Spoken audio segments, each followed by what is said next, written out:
Eu não sou a melhor pessoa para ficar dando dica de loja para quem quer comprar enquanto está viajando, mas essa loja em Dresden é diferente. Ele entrou para o livro dos recordes como a loja mais bonita do mundo e foi um dos primeiros lugares na Alemanha a vender leite condensado. Eu sou a Fernanda e esse é o canal Vontade de Viajar. A maior parte dos viajantes passa um dia só em Dresden, ou um bate-volta de Berlim, ou no caminho entre Berlim e Praga. E isso significa que quase todo mundo passa todo o tempo em Dresden no centro histórico, mas vale dar uma esticadinha até o outro lado da ponte para conhecer essa leiteria vintage. A leiteria Molkerei Funds foi construída no final do século XIX e é toda decorada de porcelana e azulejos, com cenas de fazenda, com flores, com frutas e cheio de lustres. A história dessa leiteria é incrível. Começou com um fazendeiro que tinha só 6 vaquinhas e se tornou um dos grandes símbolos de prosperidade do Império Saxão. Ela sobreviveu aos períodos mais difíceis da história da Alemanha. Foi por pura sorte que essa leiteria não foi destruída no bombardeio que Dresden sofreu na Segunda Guerra Mundial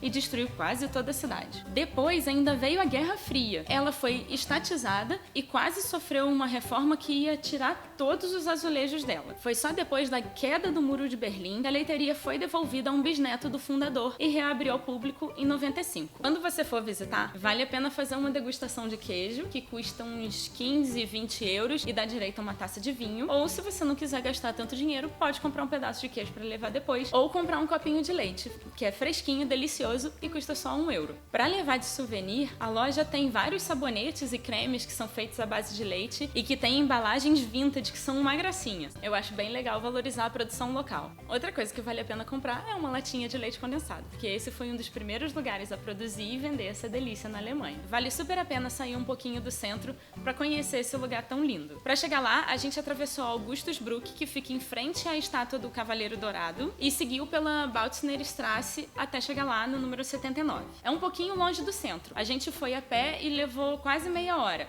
Talvez valha a pena pegar um tram ou um Uber. Durante a alta temporada, a loja fica bem cheia, chega a ser difícil conseguir um lugarzinho no balcão. A leiteria chega a receber mais de 1000 visitantes por dia. Então, se você quiser fazer a degustação de queijo, é melhor reservar no site oficial. A Molkerei Funds funciona de 10 às 6 da tarde, exceto domingo e feriado, e ela encerra às 3. No segundo andar, tem uma lanchonete, que também pode ser legal de conhecer, que funciona por 2 horas a mais todos os dias. Na lanchonete, as especialidades são os sanduíches de queijo, o cheesecake e os sorvetes. Se quiser saber mais detalhes, tem várias outras dicas de Dresden lá no blog vontadedeviajar.com. Eu vou deixar o link aqui embaixo na descrição do vídeo. Se você curtiu a dica, dá um like aqui, segue o canal e acompanha a gente nas redes sociais que a gente se encontra semana que vem.